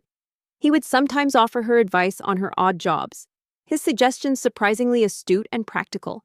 He seemed to possess a vast knowledge of things that a beggar, by all appearances, should not know. Market trends, legal loopholes, even the intricacies of local politics. He gently lifted her chin, his gaze tender. "Your happiness is payment enough. And seeing you reclaim what was stolen, that's what truly matters." One evening, as Amelia struggled to fix a leaky faucet, Alexander, who had been quietly observing her, stepped forward. "Allow me," he said, his voice gentle. He took the wrench from her hand, and with a few precise, confident movements, he tightened the pipe, stopping the leak instantly. Amelia stared, bewildered. His hands, though still calloused, moved with a practiced ease that spoke of skill and experience, not the fumbling attempts of a man unfamiliar with tools. Reclaiming Vance Textiles, however, was just the beginning. The company, though legally returned, was a shadow of its former self, crippled by David's deliberate mismanagement and asset stripping. It needed a complete overhaul, a meticulous process of rebuilding from the ground up, and Amelia, with a newfound sense of purpose, was ready for the challenge. "Where did you learn to do that?" she asked, genuinely curious. Alexander, true to his word, offered his full support, but always with respect for her autonomy. He provided a team of expert consultants from Vance Global, financial analysts, supply chain specialists, marketing strategists, but he insisted that Amelia lead the charge. "This is your vision, Amelia," he told her. "Your company. My role is merely to provide the tools and resources you need to make it thrive again." He merely smiled, a rare, genuine smile that softened his features and made her heart flutter unexpectedly. Necessity. "Amelia, life teaches you many things when you have nothing." The answer was vague, yet Amelia found herself accepting it. There was a quiet strength in him, a self-sufficiency that she found deeply admirable. Amelia immersed herself in the work, pouring all her energy into the restoration of Vance Textiles. She spent countless hours reviewing old ledgers, meeting with former employees who had been unjustly laid off, and meticulously planning the company's future. Her sharp mind, once focused on the superficialities of city life, now thrived on the complexities of business strategy. She implemented ethical sourcing practices, invested in sustainable production methods, and prioritized employee welfare, transforming the company into a model of integrity and social responsibility. As the weeks turned into months, Amelia found an unexpected peace in their humble existence. The constant anxiety that had plagued her in the city, the fear of losing everything, had been replaced by a quiet resilience. She was rebuilding, brick by painful brick, and Alexander was a silent, unwavering presence beside her. She found herself relying on his quiet strength, his unwavering gaze, his subtle insights. He was a constant, stable force in her chaotic world, a stark contrast to the superficiality and betrayal she had known. During this intense period of rebuilding, Amelia and Alexander's relationship deepened in unexpected ways. The initial shock of his true identity had given way to a profound appreciation for his character. She saw firsthand his brilliance, his unwavering integrity, and his quiet strength. He wasn't just a powerful CEO, he was a compassionate partner, a thoughtful confidant, and a man who genuinely believed in her potential. She began to see past the ragged clothes and the unkempt hair. To the man beneath, she saw his unwavering integrity, his quiet intelligence, his surprising kindness. He never once took advantage of her vulnerability, never pressured her, always respected her space and her choices. He was a man of few words, but every word he spoke carried weight and sincerity. Their conversations shifted from the practicalities of business to more personal revelations. Alexander shared more about his own past, the pressures of his family's empire, the loneliness of immense wealth, and his yearning for something more meaningful. Amelia, in turn, found herself opening up completely, sharing the lingering pain of her betrayal, the fears she still carried, and the dreams she now dared to dream for a future she once thought impossible. One particularly cold evening, as Amelia shivered by the meager fire, Alexander quietly placed his worn, but surprisingly warm, coat around her shoulders. His hand lingered for a moment, a gentle, comforting touch that sent a shiver, not of cold, but of warmth, through her. She looked up at him, her eyes meeting his. In that moment, surrounded by the quiet hum of their humble cottage, Amelia realized something profound. She had married a stranger, a man who appeared to be a beggar, out of desperation. But somewhere along the way, amidst the quiet shared meals and the unspoken understanding, she had begun to develop a burgeoning respect for him. And perhaps, just perhaps, something more. The seeds of a genuine connection, unexpected and unconventional, were slowly, tentatively, taking root in the fertile ground of their shared solitude. One evening, after a particularly grueling day of negotiations, Amelia found herself leaning against Alexander in their humble cottage, the warmth of his presence a comforting balm. The cottage, which had been a temporary refuge, now felt like a cherished home, a symbol of their unconventional beginning. The quiet rhythm of Willow Creek had become Amelia's sanctuary, a balm for her wounded soul. The humble cottage, once a symbol of her desperate flight, now felt like a true home, a place of unexpected peace. The calloused hands, the simple meals, the quiet companionship with Alexander, all of it had woven a new, resilient Amelia. The city, with its glittering facades and its venomous betrayals, felt like a distant, fading nightmare. She had almost convinced herself she was safe, truly hidden from the past. "It's strange," Amelia murmured, her voice soft. "Just a few months ago, I was completely broken. I thought my life was over. And now, I have Vance Textiles back, and I have you." She looked up at him, her heart swelling with an emotion she could no longer deny. "How did I get so lucky?" Then, the whispers began. Alexander smiled, his fingers gently stroking her hair. "Luck had nothing to do with it, Amelia. You are resilient, you are kind, you are strong. You simply needed the right circumstances and the right people to realize your own worth." His gaze deepened, filled with an emotion that mirrored her own burgeoning feelings. "And I am the lucky one. I found a love untainted by pretense, a connection forged in genuine hardship.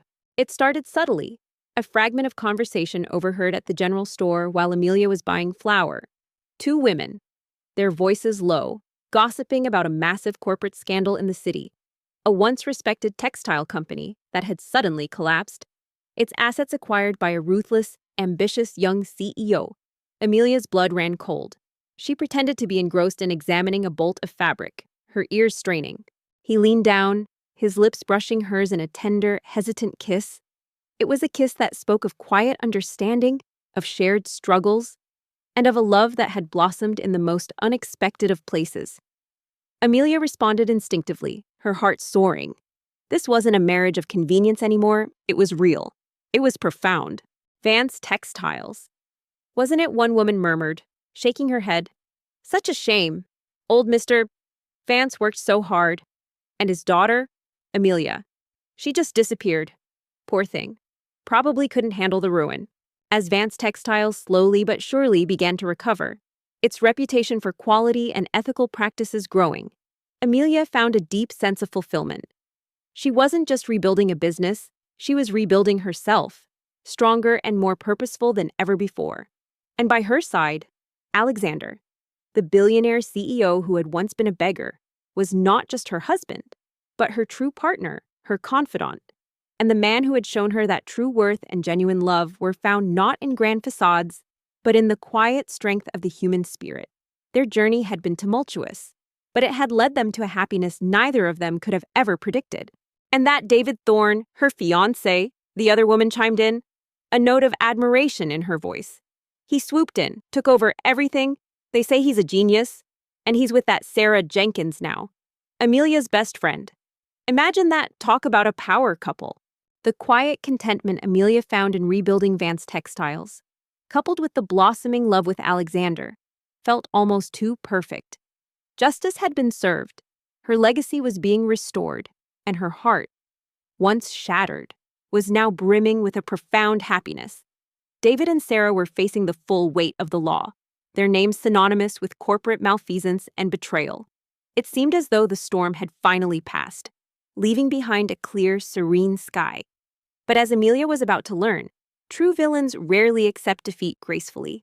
Amelia's world tilted, the flour sack slipped from her numb fingers, clattering to the wooden floor. David, Sarah, Vance Textiles.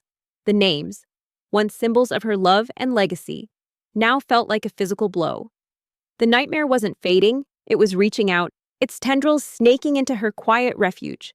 The casual cruelty in their voices, the assumption of her weakness, fueled a fresh surge of anger that burned through her veins, eclipsing the peace she had found. The first hint of trouble came subtly, a ripple in the calm waters. Vance Textiles, under Amelia's renewed leadership, was making headlines. Not just for its dramatic return to her ownership, but for its innovative ethical practices and impressive early growth. The media, once focused on the scandal, now lauded Amelia as a resilient entrepreneur, a symbol of integrity in a cutthroat industry.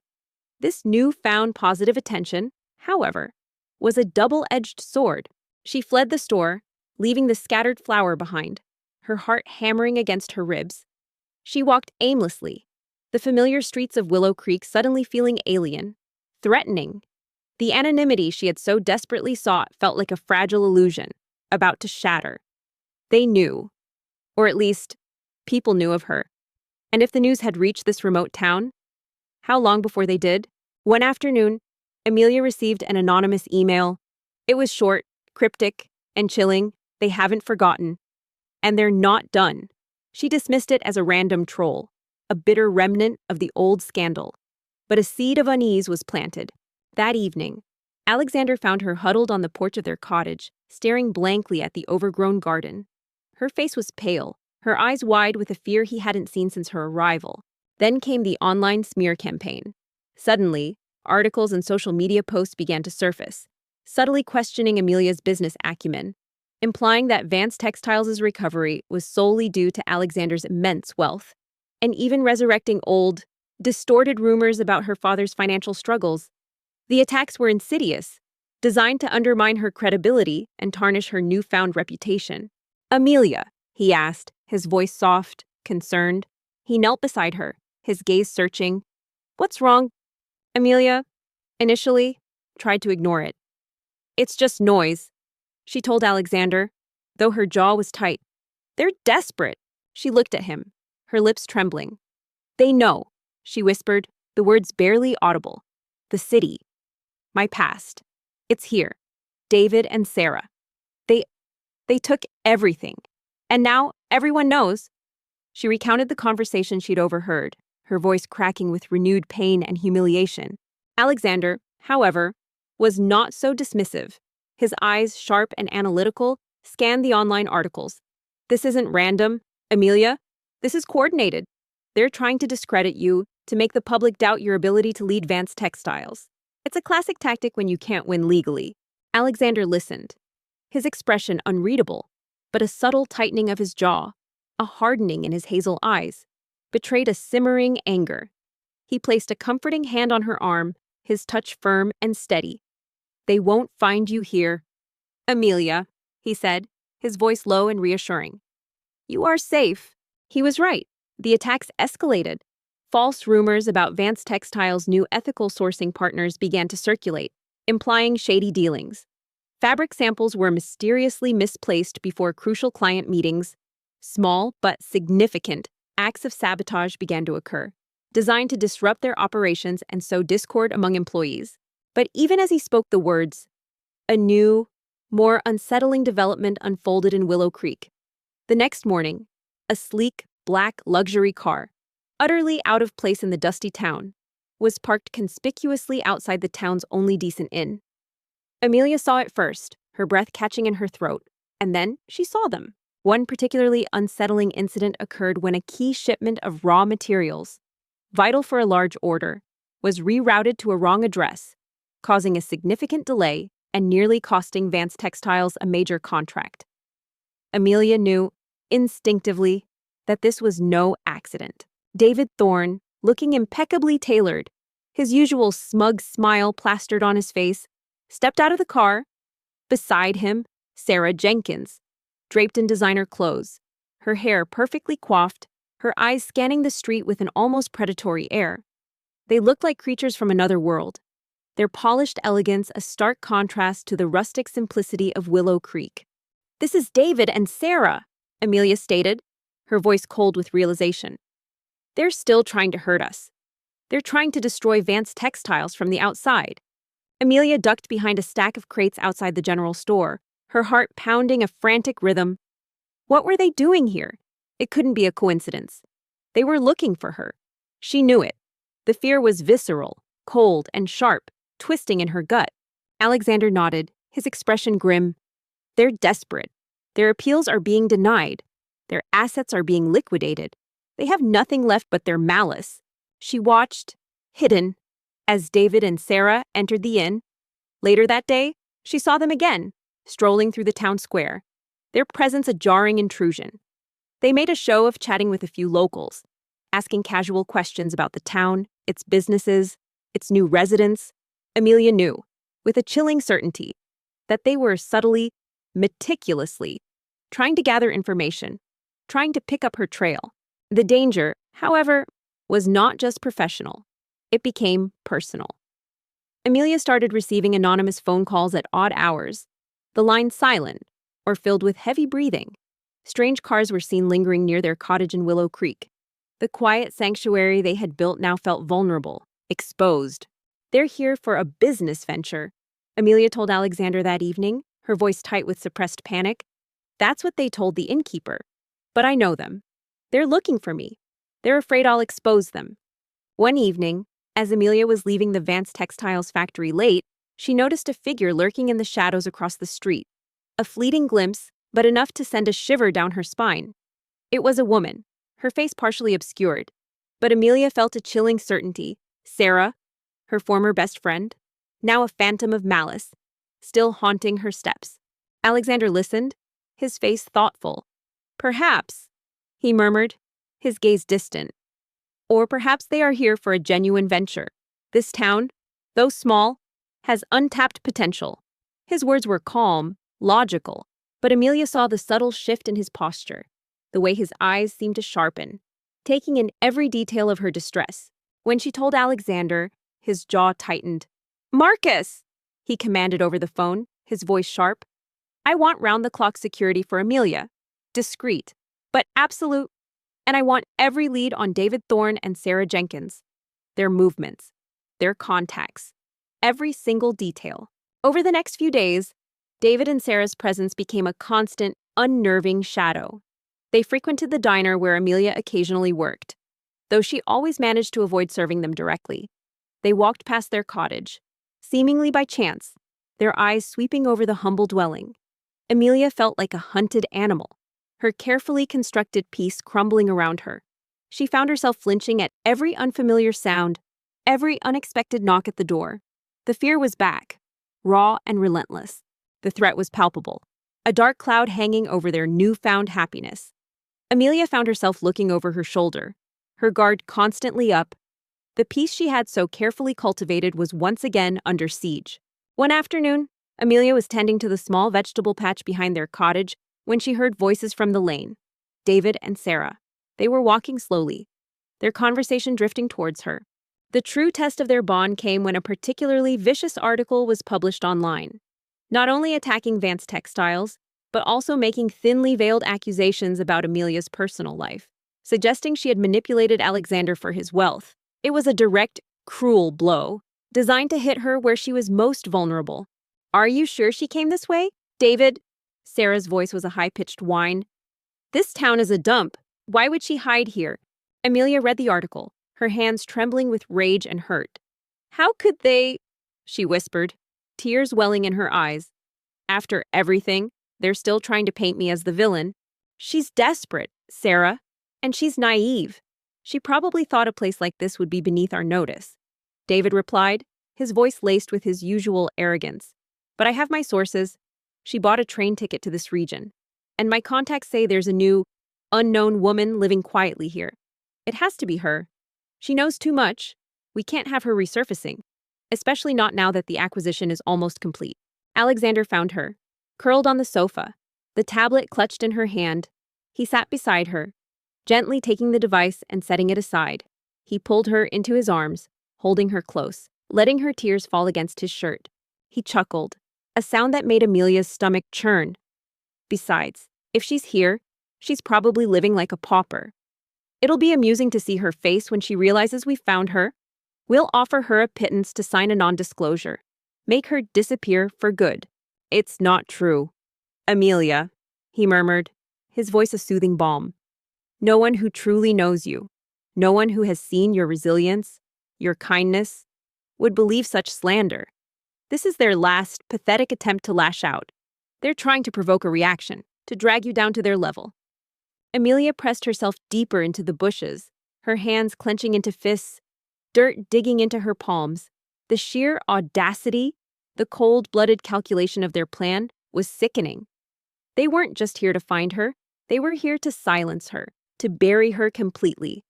The thought of them seeing her, in her simple clothes, living in this humble cottage, filled her with a potent mix of fear and righteous fury. Amelia pulled back, looking up at him, her eyes red-rimmed but resolute. I know, she said, her voice firm. And I won't let them. I won't let them win. Not this time. As their voices faded, Amelia slowly rose, her body trembling. She felt a profound shift within her. The despair was still there, but it was now overshadowed by a fierce, burning resolve. She wouldn't let them humiliate her again. She wouldn't let them win. She had found a quiet dignity in her new life, a strength she hadn't known she possessed, and she would fight to protect it. The incident, though painful, served to solidify their bond even further. Alexander saw her vulnerability, her hurt, but also her unwavering determination to rise above the malice. Amelia saw his unwavering support, his protective instincts, and his deep, abiding love for her. They were a team, facing the lingering shadows of the past together. She walked back to the cottage, her gaze determined. Alexander was waiting for her, his expression unusually serious. He had heard, he always seemed to know.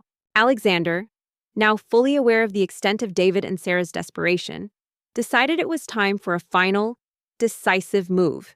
He wouldn't just defend, he would counterattack, ensuring their complete and irreversible downfall. The game was not over until the last piece was played, and Alexander was ready to deliver the checkmate. The final grasp of the past was proving to be a dangerous one, but Amelia and Alexander were ready to face it. Together. They're planning to silence me, Amelia stated, her voice steady despite the tremor in her hands. They want to make sure I can't expose them. The final grasp of the past, as Alexander had termed it, proved to be a desperate, dangerous struggle. David and Sarah, cornered and facing ruin, were like wounded animals, lashing out with venomous intent. Their smear campaign intensified, spreading malicious rumors not just about Vance Textiles, but about Alexander's past, twisting his philanthropic endeavors into sinister schemes, and painting Amelia as a manipulative gold digger. The anonymous calls became more frequent, the lingering cars more brazen. The air around Amelia felt thick with their malice. Alexander nodded slowly, his hazel eyes gleaming with an intensity she had never seen before. The Beggar facade seemed to crack, revealing a glimpse of something powerful, something formidable beneath. Then we won't let them, he said, his voice low, firm, and utterly unwavering. It's time, Amelia. Time to face them. But this time, you won't be alone. His words were a promise, a silent declaration that the game was about to change. But this time, Amelia was not alone, nor was she vulnerable. She had Alexander, a man who moved with the precision and power of a true titan. He had anticipated their every move, and his counterattack was swift and devastating. The air in the humble cottage crackled with an unspoken tension. Amelia's declaration, "They're planning to silence me," hung heavy, a stark reminder of the danger that had breached her sanctuary. Alexander's response, "Then we won't let them. It's time, Amelia. Time to face them. But this time, you won't be alone," was a promise, a silent vow that sent a shiver of something akin to hope and fear down her spine. The beggar facade, which had been his constant companion, seemed to momentarily slip, revealing a glimpse of something powerful, something formidable beneath. Alexander didn't just defend against their lies, he exposed them. His team, led by the ever-efficient Marcus, meticulously tracked the source of every malicious article and social media post. They uncovered a network of shell accounts and paid propagandists, all traced back to David and Sarah's dwindling resources. Alexander then orchestrated a comprehensive public relations campaign, not just refuting the lies, but highlighting Amelia's unwavering integrity, her resilience in rebuilding Vance Textiles, and Alexander's own long history of ethical business practices and genuine philanthropy. That evening, Alexander was different. He didn't disappear for his usual solitary wanderings. Instead, he sat by the flickering fire, his gaze intense, his mind clearly miles away. Amelia watched him, 1,000 questions swirling in her mind. But she held her tongue, respecting the unspoken gravity of the moment. She sensed a shift, a turning point. The quiet, unassuming man she had married out of desperation was about to reveal a side of himself she had only glimpsed in fleeting moments. He arranged for a series of interviews where Amelia, poised and articulate, spoke openly about her journey, her betrayal, and her commitment to ethical business. She didn't stoop to their level of mudslinging. Instead, she focused on the positive vision for Vance Textiles, letting her actions speak louder than their desperate words. Her honesty resonated with the public, turning the tide of public opinion firmly in her favor. The smear campaign backfired spectacularly, exposing David and Sarah as desperate, malicious individuals. The next morning, Alexander rose before dawn.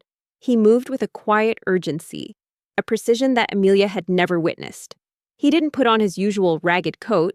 Instead, he pulled out a dark, well-tailored suit from a hidden compartment beneath the floorboards, a compartment Amelia had never even known existed. The fabric was expensive, the cut impeccable, a stark contrast to the worn clothes he usually wore. He shaved meticulously, revealing a strong jawline and a refined profile that took Amelia's breath away. His hair, once unkempt, was neatly styled, accentuating his intelligent hazel eyes. The professional sabotage attempts also met their match.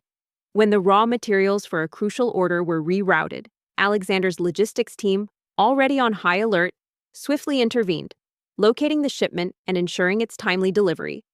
They installed advanced security systems at Vance Textiles, both physical and digital, thwarting any further attempts at disruption. Amelia found herself marveling at the sheer scale of Alexander's resources and his unwavering commitment to her and her company. Amelia watched him, stunned into silence. The transformation was breathtaking. The beggar was gone, replaced by a man of undeniable presence, authority, and striking handsomeness.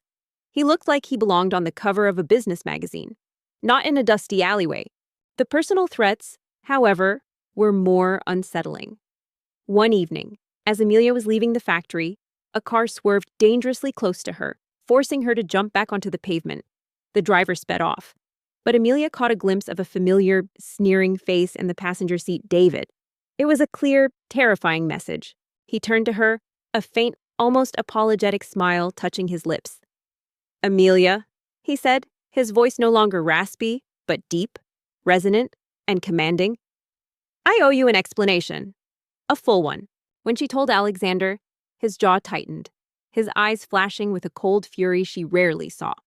"That's enough," he stated, his voice dangerously low. "They have crossed a line." He sat beside her, taking her hand, his touch gentle but firm. "My name is Alexander Vance. Not just Alexander. I am, or rather, I was, the CEO of Vance Global, a multinational conglomerate. My family owns one of the largest financial and tech empires in the world." He immediately escalated their security. Amelia was now accompanied by discreet but highly trained security personnel at all times, both at the factory and at the cottage.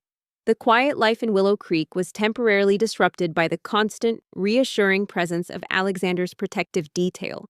Amelia stared at him, her mind struggling to process the words, Vance Global. The name was legendary, synonymous with immense wealth and power.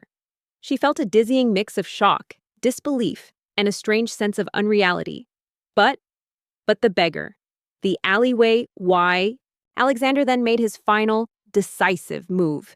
He didn't just rely on the ongoing legal proceedings. He unleashed the full force of Vance Global's investigative arm.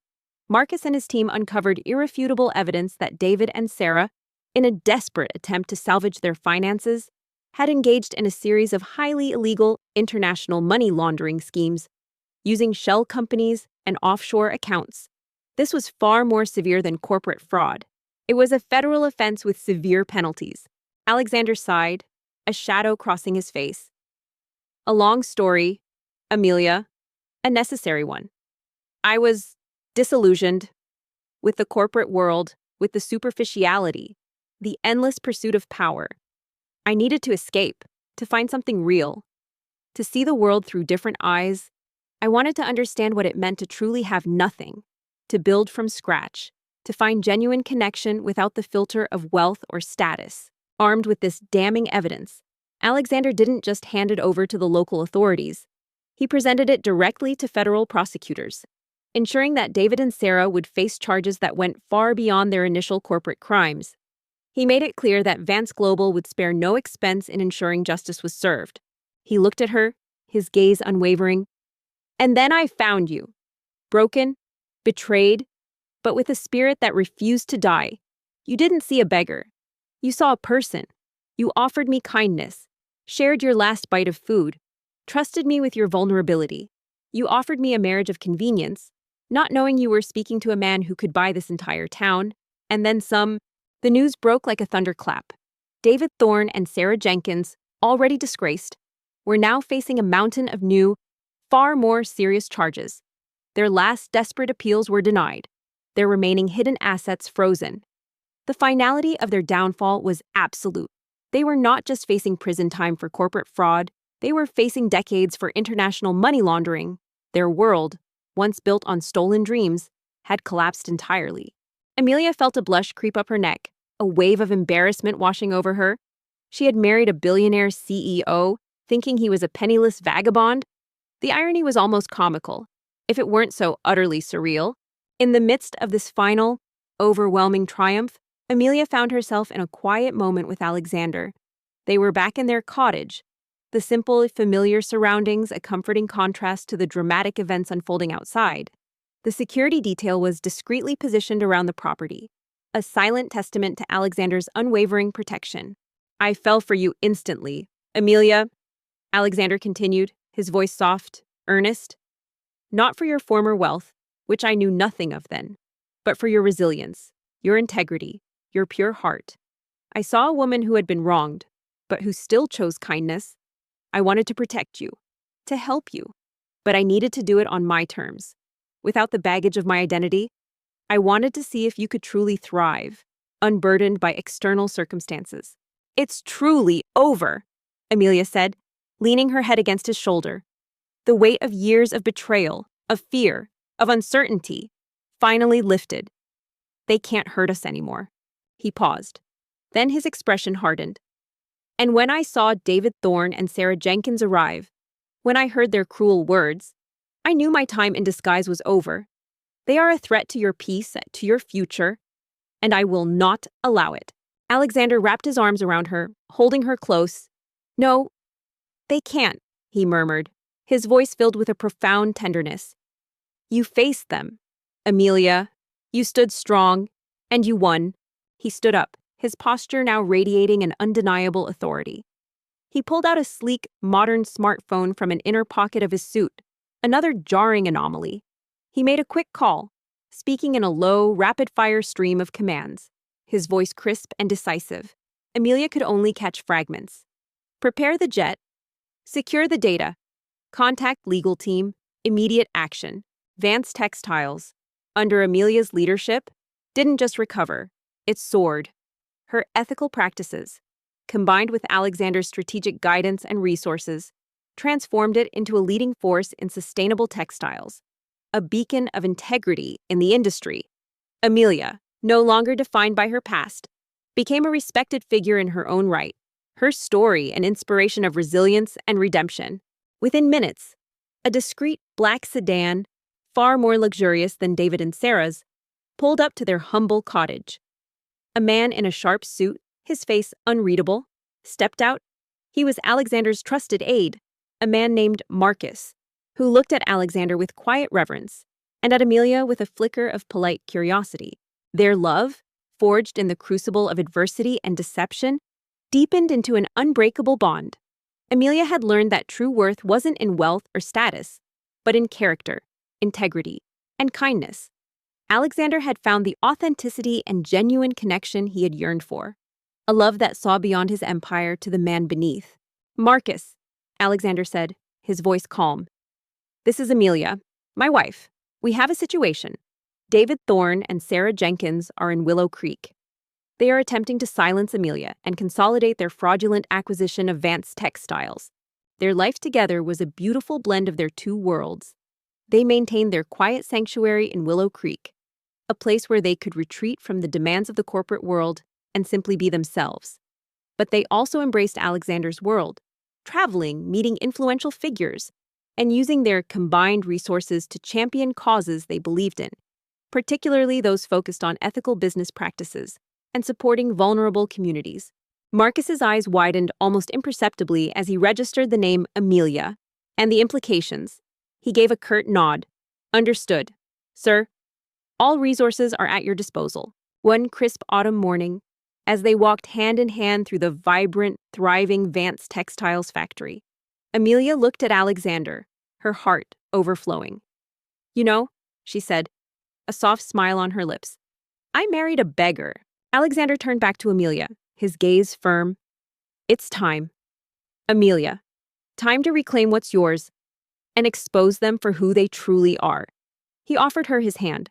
Are you ready? Alexander chuckled, pulling her closer. And I married a woman who had lost everything. Amelia looked at his outstretched hand, then at the sleek car, then back at the man who was her husband, yet a stranger. The quiet, compassionate beggar was a billionaire CEO. Her world had been turned upside down, yet again. But this time, it wasn't a fall into despair. It was a dizzying ascent into a new reality, one she couldn't have possibly imagined.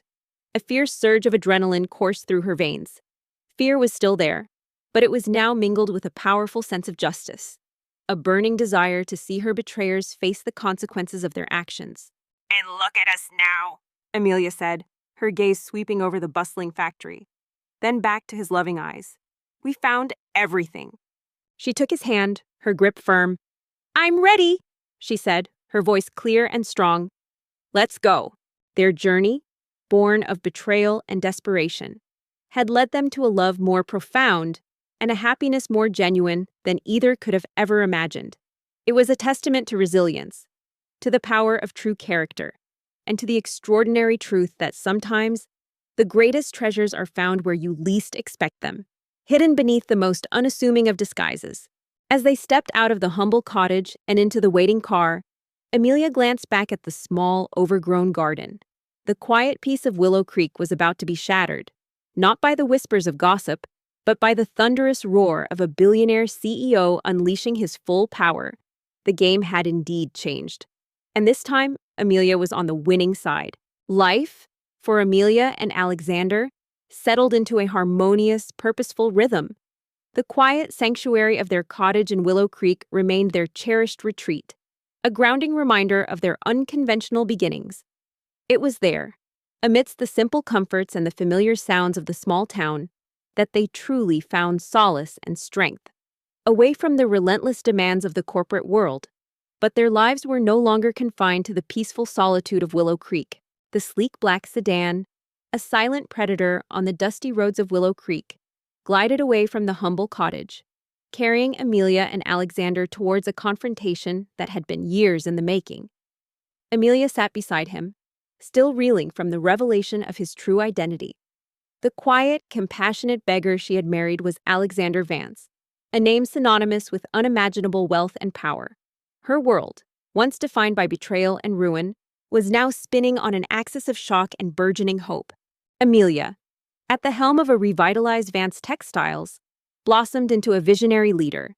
Her experiences had instilled in her a deep commitment to ethical practices, transparency, and social responsibility. She transformed Vance Textiles into a beacon of sustainable manufacturing, investing in eco-friendly processes, ensuring fair wages for her employees, and building strong, supportive relationships with her suppliers. The company, once nearly destroyed by greed, now thrived as a testament to integrity and resilience. Amelia's story, from betrayal to triumph, became an inspiration, featured in business journals and interviews, solidifying her reputation as a formidable and compassionate force in the industry. She used her platform not for personal gain, but to advocate for ethical business and to support other women facing similar challenges. Alexander, now fully embodying the CEO persona, was a force of nature. He spoke into his phone, his voice crisp and authoritative, issuing commands that Amelia could barely comprehend. Marcus, I want a full financial audit of Vance Textiles. Every transaction, every loan, every asset transfer. Going back 3 years. Cross-reference it with Thorne Industries' recent acquisitions. I want every shred of evidence of fraud, embezzlement, and corporate espionage. And I want it yesterday. Alexander, while still managing Vance Global, found a new depth of fulfillment in his life with Amelia. He continued to be her unwavering support, a silent partner in her triumphs, offering strategic advice and resources whenever needed, but always allowing her to shine in her own right. His journey into humility had reshaped his perspective, making him a more empathetic and grounded leader. He channeled Vance Global's immense power and wealth into philanthropic endeavors, particularly those focused on empowering marginalized communities and fostering genuine innovation. His past disguise was no longer a secret burden, but a testament to his search for authenticity, a shared foundation with Amelia. He hung up, then turned to Amelia, his gaze softening. We're going to hit them where it hurts. Amelia, their wallets, and their reputations. David and Sarah thought they were clever, but they underestimated you. And they certainly underestimated me. A cold, determined glint entered his hazel eyes. They played a dangerous game, and now it's time for them to pay. Their love story, born of desperation and unexpected connection, deepened with each passing day. It was a love built not on grand gestures or superficial appearances, but on shared values, mutual respect, and an unbreakable trust forged in the fires of adversity. They understood each other in a way no one else could, having both experienced profound loss and unexpected redemption. They found joy in the simple moments, quiet evenings by the fire, long walks through the Willow Creek countryside, shared laughter over a home-cooked meal. But they also embraced the grandeur of Alexander's world, traveling to international conferences, meeting global leaders, and using their combined influence to make a tangible difference. Amelia felt a surge of adrenaline, a mix of fear and exhilaration. This was it, the moment of reckoning. But a flicker of doubt remained. How will we do this? They're powerful. David has connections. Amelia, once terrified of public scrutiny, now stood confidently by Alexander's side at galas and board meetings, her quiet dignity and sharp intellect commanding respect. She was no longer the naive heiress, nor the broken victim. She was Amelia Alexander, a woman who had faced the darkest betrayal and emerged stronger, wiser, and more compassionate. She had found her voice, her purpose, and a love that transcended all expectations. Alexander chuckled, a low, confident sound. David Thorne is a small fish in a very large pond. Amelia. And he just swam into a shark tank. Vance Global has resources he can't even dream of. Our legal team is already mobilizing. Our forensic accountants are probably already tearing apart his books. And as for connections, let's just say, mine run a little deeper. David Thorne and Sarah Jenkins, stripped of their wealth and facing lengthy prison sentences for their crimes, faded into the annals of forgotten villains. Their names became cautionary tales, their downfall a stark reminder that true power lies not in ill-gotten gains, but in integrity and genuine human connection. Their world, built on lies and greed, had indeed collapsed entirely, leaving them with nothing but the bitter taste of their own malice. He then outlined his plan. He wouldn't simply expose them to the authorities. No, Alexander was a master strategist. He intended to orchestrate a public, undeniable confrontation that would not only expose their fraud, but also utterly dismantle their carefully constructed reputations. He would use their own arrogance against them. One warm summer evening, Years later, Amelia and Alexander sat on the porch of their Willow Creek cottage, watching the fireflies dance in the twilight. Vance Textiles was flourishing, a testament to Amelia's vision. Vance Global continued its global impact. Guided by Alexander's ethical leadership, their lives were full, rich, and profoundly happy. David and Sarah are here for a business venture, correct? Alexander mused. They're likely trying to secure a local deal, perhaps to expand their newly acquired Vance Textiles into this region. We'll use that. We'll set a trap. Remember that day in the alley? Amelia asked, a soft smile on her lips. I thought my life was over. I was so lost. He explained that he would arrange a high-stakes business meeting, ostensibly for a major investment opportunity in Willow Creek. David and Sarah, blinded by greed and their desire to solidify their new empire, would undoubtedly attend. It would be the perfect stage for their downfall. Alexander took her hand, intertwining their fingers. And I thought I would never find what I was truly searching for. A genuine connection. A love that saw beyond the surface. Amelia listened, mesmerized by his strategic brilliance. The quiet man who had shared his bread with her was now orchestrating a corporate takedown of epic proportions. It was like watching a chess grandmaster at work. Every move calculated, every consequence anticipated. He turned to her, his eyes reflecting the love and admiration that had grown steadily over the years. We found each other, Amelia, in the most unlikely of places. When we both had nothing, we found everything. As they approached the town, Alexander made another call. Marcus, initiate the Willow Creek project. Secure the largest conference room at the Grand Willow Hotel. Arrange for invitations to be sent to all major local business figures, and discreetly, to key regional media outlets. Make it sound like a massive investment announcement. Ensure David Thorne and Sarah Jenkins receive a personal invitation. Emphasizing the exclusive nature of the opportunity, Amelia leaned into him, her heart overflowing. Their journey had been tumultuous, filled with betrayal, despair, and unexpected turns, but it had led them to a love more profound, a happiness more genuine, and a sense of purpose more fulfilling than either could have ever imagined. It was a testament to resilience, to the power of true character, and to the extraordinary truth that sometimes the greatest treasures are found where you least expect them, hidden beneath the most unassuming of disguises. He hung up, a faint smile playing on his lips. They'll come. They won't be able to resist the lure of more power, more money, and when they do, they'll walk straight into their own trap. Thanks for watching. If you enjoyed this story and want to see more, don't forget to hit that subscribe button. Stay with us for the next one, and while you're here, check out our other videos. There's always more to explore. Where are you watching from? Let us know in the comments below. The next few days were a whirlwind. Amelia remained at the cottage, a nervous energy buzzing beneath her skin. Alexander, however, was a blur of activity. He was constantly on his phone, issuing commands, receiving updates. Discreetly, a team of impeccably dressed professionals arrived in Willow Creek, setting up a temporary command center in a rented building. Amelia saw them, a silent army working with precision and efficiency, all orchestrated by the man who had once pretended to be homeless.